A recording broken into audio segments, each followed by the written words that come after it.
অন্যান্য অনগ্রসর শ্রেণীর তালিকা পুনর্বিবেচনা করতে রাজ্য সরকার যে সমীক্ষার সিদ্ধান্ত নিয়েছে তাকে চ্যালেঞ্জ করে ইতিমধ্যেই মামলা দায়ের হয়েছে কলকাতা হাইকোর্টে। সেই মামলায় যুক্ত হতে চেয়ে আদালতের দ্বারস্থ হচ্ছে বিজেপি, এমনটাই ঘোষণা করলেন রাজ্য বিধানসভার বিরোধী দলনেতা শুভেন্দু অধিকারী। মামলায় যুক্ত হতে পারলে জাতীয় ওবিসি কমিশনকেও টেনে আনার আর্জি জানানো হবে বলে শুভেন্দু জানিয়েছেন। পুরো ওবিসি যদি রিসার্ভে করতে হয়, জাতীয় ওবিসি কমিশন যার চেয়ারম্যান হচ্ছে প্রাক্তন সাংসদ হংসরাজ আহির, সেখানে অনুমোদিত তালিকা রাজ্য সরকারের নতুন করে করা 113টি সাবগ্রুপ সবার সার্ভে হওয়ার কথা। কিন্তু কেবলমাত্র এখানে দেখুন, বাংলা সহায়তা কেন্দ্র বিএসকে কে দিয়ে এরা এগুলো ভিডিওদের দিয়ে করিয়েছে। ইমাম সাহেব ও মাইকিং এর গুরুত্ব আমি উল্লেখ করছি না, ধর্মীয় প্রতিষ্ঠান থেকে মাইকিং করে সার্ভেয়ারদের আগমনের খবর সবাইকে জানানো হবে। তারপরে যা যা বলেছি, ইমাম সাহেবরা গ্রামবাসীদের সচেতন করবেন যেন সবাই সঠিক তথ্য দেয়। শিক্ষিত সমাজের ভূমিকা, চাকরিজীবী ছাত্রছাত্রী গ্রামে বসবাসরত শিক্ষিত ব্যক্তিরা সার্ভেয়ারকে সহায়তা করবেন। কেউ নথিপত্র অন্যান্য তথ্য দিতে অসুবিধা করবেন। দেখুন, একেবারে নেক্সট সোমবার পর্যন্ত সার্ভেয়াররা মাঠে নামবে। প্রত্যেক গ্রামে ইমাম সাহেবদের মাধ্যমে মাইকিং করা হবে। গ্রামের যুবকরা স্বেচ্ছাসেবী হিসেবে কাজ করবে। আমি তাকে ডকুমেন্ট দিয়ে দেখছি। এই ভদ্রলোকের নাম মেহবুব হাসান, বসিরহাট টিএনসি গ্রুপে সার্ভে পোস্ট করেছেন, সরকারি পোস্ট। সরকার আর দল শব্দ এক, সরকার দল পুলিশ কেউ আলাদা নয়। Benchmark survey community. এবারে কাম টু দি পয়েন্ট। আপনি দেখুন, যেটা গতকাল আমরা নন্দীগ্রাম একে পেয়েছি। সম্প্রতি কলকাতা পুলিশে সার্জেন্ট নিয়োগ হয়েছে। যারা চাকরি পেয়েছেন তাদের তালিকা ভাইরাল হয়েছে সামাজিক মাধ্যমে। দেখা যাচ্ছে দুজন সংখ্যাগুরু সম্প্রদায়ের, বাকিরা সকলেই সংখ্যালঘু। এবং এই ট্রেন্ড নতুন নয়, চাকরি ক্ষেত্রেও চালু হয়েছে শাসকের তোষণ নীতি। অভিযোগ বিরোধী দলনেতার। আপনি দেখবেন ওবিসি রিজার্ভেশনে একটা বিশেষ সম্প্রদায়ের তো কলকাতা পুলিশের সার্জেন্ট নিয়োগ। 50 জনের তালিকা সকলের মোবাইলে ঘুরেছে। দুজন হিন্দু জনগোষ্ঠীর, বাকিটাই 48 জনই একটি নির্দিষ্ট জনগোষ্ঠী। মূলত আমাদের এই রাজ্যের ঘোষ থেকে শুরু করে, দিল্লি থেকে শুরু করে, আমাদের এই রাজ্যের কুর্মী সমাজ থেকে শুরু করে, নাপিত থেকে শুরু করে, অসংখ্য নাম বলতে গেলে অনেক সময় লাগবে। তারা মূলত হিন্দু জনগোষ্ঠী। মমতা বন্দ্যোপাধ্যায়ের এই অ্যাপিচমেন্ট রাজনীতির ফলে মূল ওবিসিরা মন্ডল কমিশনের দ্বারা যাদেরকে সংবিধানে অন্তর্ভুক্ত করা হয়। প্রসঙ্গত, ওবিসি বিতর্ক শাসকের যেন পিছু ছাড়ছে না। একদিকে কলকাতা হাইকোর্টে ফের নতুন করে ওবিসি সার্টিফিকেট সংক্রান্ত জনস্বার্থ মামলা দায়ের হয়েছে, ঠিক সেই সময় রাজ্য সরকার ফের ত্রুটিযুক্ত ওবিসি সার্টিফিকেট সংক্রান্ত সমীক্ষা শুরু করেছে। বিরোধীদের অভিযোগ, সরকার শুধুমাত্র মুসলিমদের সমীক্ষা করছে, হিন্দুদের উপর এই সমীক্ষা হচ্ছে না। একই অভিযোগ উঠল আদালতে, কেন 113 সম্প্রদায়ের উপরে এই ওবিসি সমীক্ষা চালানো হচ্ছে, এর বিরোধিতা করলেন বিরোধী দলনেতা। আদালতে এই সংক্রান্ত মামলা চলছে মনে করিয়ে দিলেন তিনি। কলকাতা হাইকোর্টে একটি মামলা হয়, কারণ এই তালিকা জাতীয় ওবিসি কমিশন দ্বারা অনুমোদিত নয়। এভাবে কোন একটি রাজ্য রিজার্ভেশনের মাপদণ্ড ঠিক করতে পারে না। সে এসসি হতে পারে, এসটি হতে পারে, ওবিসি হতে পারে, ইডব্লিউএস হতে পারে। স্বাভাবিকভাবে এই মামলা দীর্ঘদিন ধরে চলে। ফাইনালি গত বছর লোকসভা নির্বাচন চলাকালীন আগে পরে মাননীয় বিচারপতি তপব্রত বাবুর বেঞ্চ এবং মাননীয় বিচারপতি রাজাশেখর মান্তা মহোদয়ের বেঞ্চ জাতীয় ওবিসি কমিশনের অনুমোদনের বাইরে যে 113টা জনগোষ্ঠীকে দেওয়া হয়েছিল বাতিল করে এবং প্রায় কয়েক লক্ষ, কেউ 5 লক্ষ বলেন, কেউ 7 লক্ষ বলেন, অ্যাকচুয়ালি টাকাটা তো আমরা জানি না, 10 লক্ষের কাছাকাছি ওবিসি সার্টিফিকেট বাতিল বলে ঘোষণা করা হয়।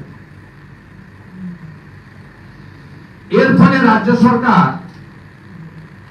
তাদের যে তোষণের রাজনীতি, তারা যে মুসলিম জনগোষ্ঠীকে বিপদে চালিত করেছেন, তাদের ভুল বুঝিয়েছেন।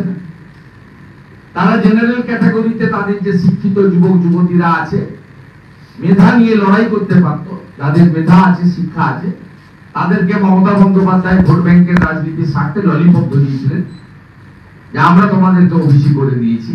98% উনি অনেকবার বলেছেন, on the floor of the assembly বলেছেন, নির্বাচনী প্রচারে বলেছেন যে আমি 98% মাইনরিটি মানে মুসলিমদেরকে আমি বলেছি। এটা আমার কথা নয়, মমতা বন্দ্যোপাধ্যায়। তিনি বিপদে পড়লেন, সুপ্রিম কোর্টে গেলেন, স্টে চাইলেন, সুপ্রিম কোর্ট স্টে দিল না। অনেকগুলো হিয়ারিং হয়েছে। হিয়ারিং করার পরে যখন গতি প্রকৃতি বুঝতে পেরেছেন যে ধর্মের ভিত্তিতে রিজার্ভেশন কখনো কোনো হায়ার জুডিশিয়ারি, সে প্রদেশের হাইকোর্ট হতে পারে অথবা সর্বোচ্চ আদালত হতে পারে, সুপ্রিম কোর্ট সেখানে স্ট্যান্ড করেনি, রিজেক্টেড হয়েছে। অন্ধ্রপ্রদেশের ক্ষেত্রে উদাহরণ আছে, কর্ণাটকের ক্ষেত্রে উদাহরণ আছে, বিহারের ক্ষেত্রে উদাহরণ আছে, অসংখ্য উদাহরণ আছে।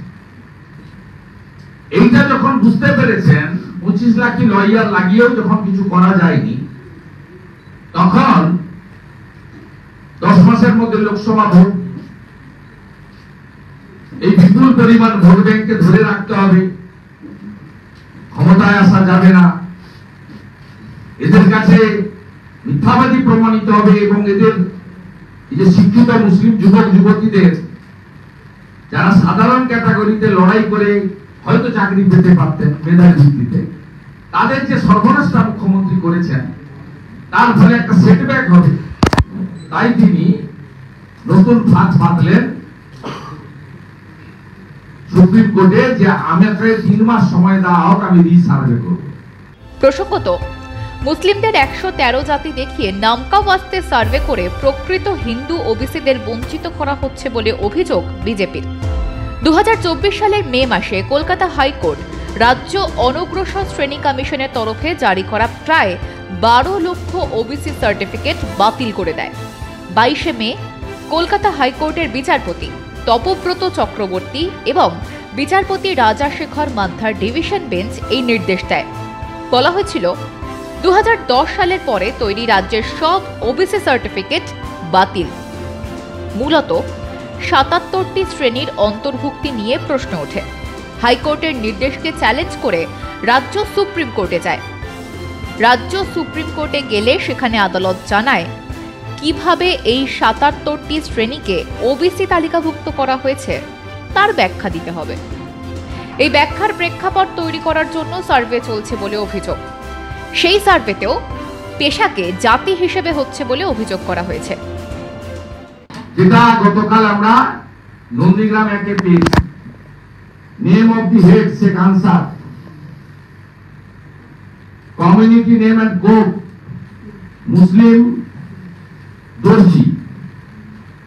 আপনি দেখুন, শেখ লুৎফর মুসলিম দর্জি। দর্জি কোন কমিউনিটি?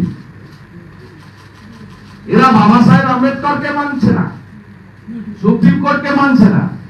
দেখুন, এই লোকগুলোকে বাঁচানোর জন্য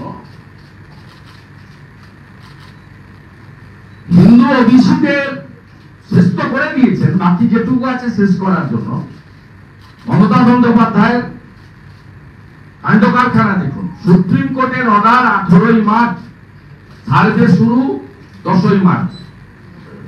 এই প্রফর্মা গুলো ভিডিওরা দিয়েছে, এবং বিডিও অফিস থেকে আইসিডিএস আসা বিএসকে যে কন্ট্রাকচুয়াল লোকেরা আছে তাদেরকে বাধ্য করানো হচ্ছে এই সার্ভে গুলো। হ্যাঁ, 5টা পয়েন্ট হচ্ছে বসতি স্থাপনের ধরন, পানীয় জলের উৎস কি, পাড়ার অন্যান্যদের সাথে, এটা হচ্ছে আপনার এটা ক্রাইটেরিয়া, কিন্তু এর সাইটেরিয়া নেই। এবং কমিউনিটির নাম লিখছে দর্জি। দর্জি কমিউনিটি আপনারা কোনোদিন কোথাও শুনেছেন? এবারে দেখুন, উইদাউট এনি অর্ডার, উইদাউট, সব ভার্বেলি করছে এবং এটা মনোজপঞ্চ করাচ্ছে বিসিডব্লিউর সেক্রেটারিকে দিয়ে। নন্দীগ্রাম 1 নম্বর ব্লকে পঞ্চায়েত সমিতির বিজেপি সভাপতি শ্যামল সাউ, তিনি যখন ওখানকার ভিডিওকে চার্জ করেন, চ্যালেঞ্জ করেন অন ক্যামেরা, তখন ভিডিও স্বীকার করেন যে আমি বিসিডব্লিউ দপ্তরের নির্দেশে কাজ করছি, আমার কাছে কোনো অর্ডার কপি নেই। অথচ এই ধরনের বেআইনি প্রফর্মা দিয়ে সুপ্রিম কোর্টকে বুড়া আঙ্গুল দেখিয়ে ইতিমধ্যে এই নতুন সার্ভের বিরুদ্ধে মহামান্য কলকাতা হাইকোর্টে মামলা দাখিল হয়েছে। আমাদের ওবিসি মোর্চা রাজ্যের সভাপতি অজিত দাস মহোদয় এবং আমরা পশ্চিমবঙ্গ বিজেপির ওবিসি মোর্চা পার্টি হওয়ার জন্য আবেদন করব এবং আমাদের হাইকোর্টের মূল মামলাতে পার্টি আমাদের যদি গ্রহণ করেন মহামান্য আদালত, আমরা বলবো জাতীয় ওবিসি কমিশনকেও এই মামলার পার্টি করে তাদের বক্তব্য নথিভুক্ত করতে হবে। যদিও রাজ্য এই মামলায় শীর্ষ আদালতে একাধিকবার যুক্তি দিয়ে জানিয়েছে ধর্মের ভিত্তিতে কোনো সংযোজন হয়নি, সামাজিক এবং আর্থিকভাবে পিছিয়ে পড়া শ্রেণীকেই নিয়ম মেনে ওবিসি তালিকাভুক্ত করা হয়েছে। এখন দেখার মামলা কোন দিকে মোড় নেয়। ব্যুরো রিপোর্ট, মাধ্যম।